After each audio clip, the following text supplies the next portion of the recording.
Salut à tous les Speed et les Speedettes, c'est de Speed 999 DSPEE 999. Alors aujourd'hui, je vais vous proposer une petite vidéo, allez on va dire légèrement interactive, puisque je vais poser 3 questions à un motovlogueur que j'apprécie énormément et que je vais donc vous présenter. Ah bah oui, j'en profite en même temps pour vous le présenter. Donc, alors c'est un ami belge, une fois. Ah oui, c'est pas de sa faute, il fait ce qu'il peut, le pauvre.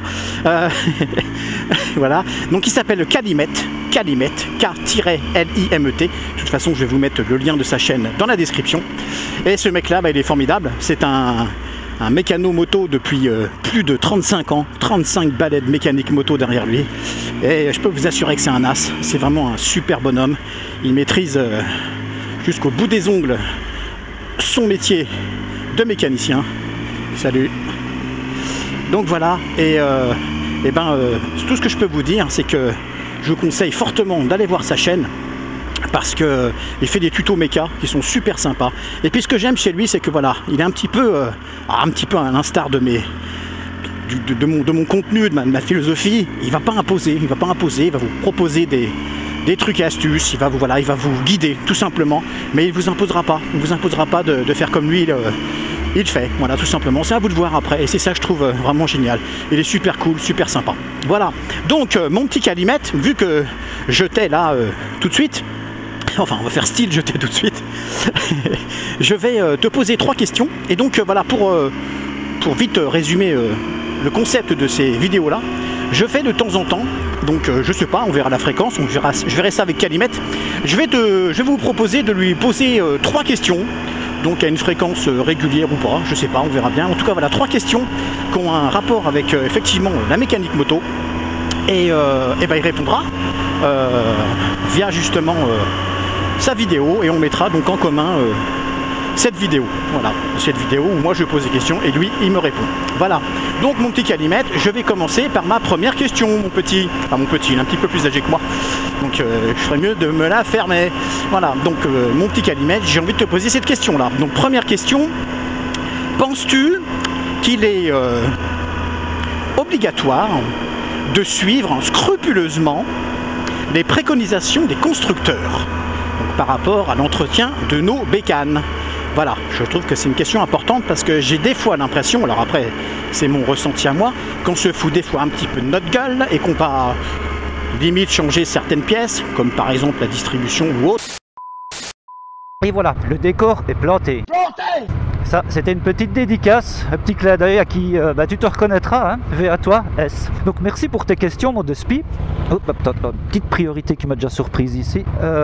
Pour ce qui est de la périodicité des entretiens, moi je dirais oui, il faut respecter la périodicité des entretiens. Évidemment, les ingénieurs qui ont conçu nos machines ont calculé les contraintes, les dilatations, l'usure des pièces, et peuvent estimer que à partir d'un nombre de kilométrages atteints dans des conditions moyennes, des conditions normales, bien il est temps de vérifier ou de remplacer certaines pièces parce qu'elles ne sont pas éternelles. Et puis le fait est aussi que nos huiles sont beaucoup plus vite saturées que les moteurs de voiture, parce que je l'avais déjà expliqué dans une vidéo précédente, mais il faut lubrifier moteur, embrayage, boîte de vitesse dans la grande majorité des cas. Il y a le fait aussi que les filtres à l'huile maintenant contiennent des tamis qui sont beaucoup plus fins qu'auparavant, donc ils peuvent se colmater beaucoup plus vite. Pas mal de personnes disent bon, on le fait une fois sur 2, c'est bon, etc.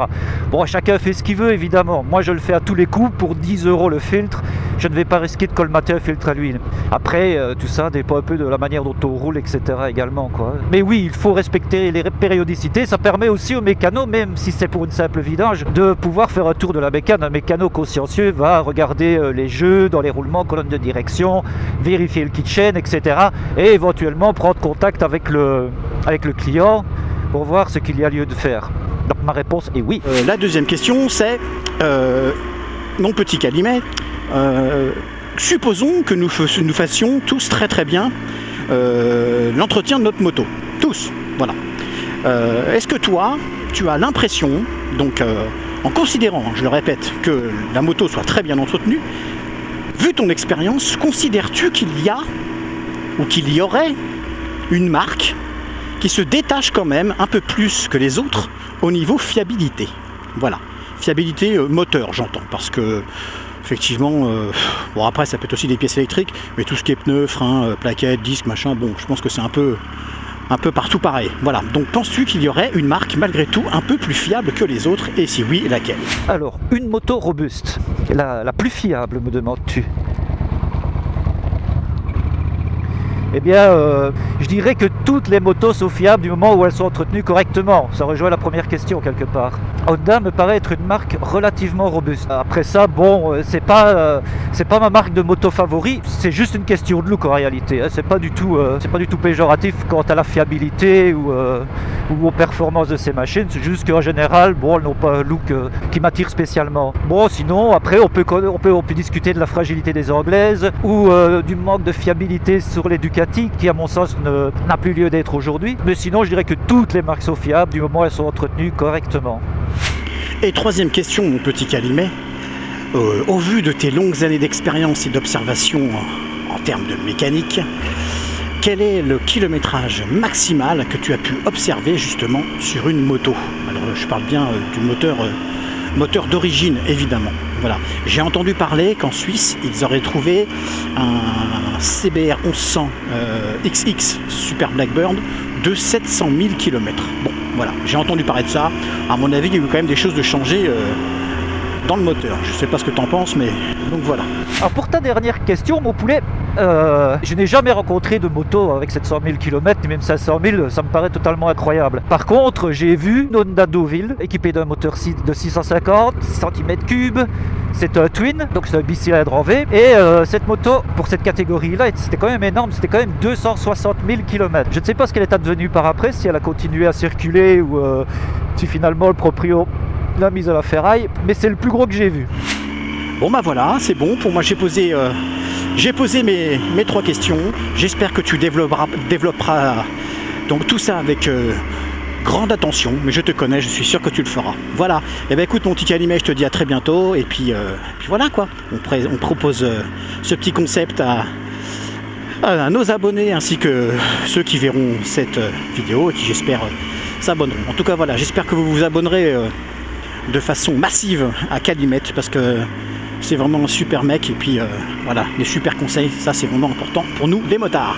Voilà, donc je vous dis à très bientôt, je vous fais un grand V et puis n'oubliez pas que quoi n'oubliez pas que quoi n'oubliez pas que quoi n'oubliez pas que quoi n'oubliez pas que la moto oui, mais la moto pour la vie.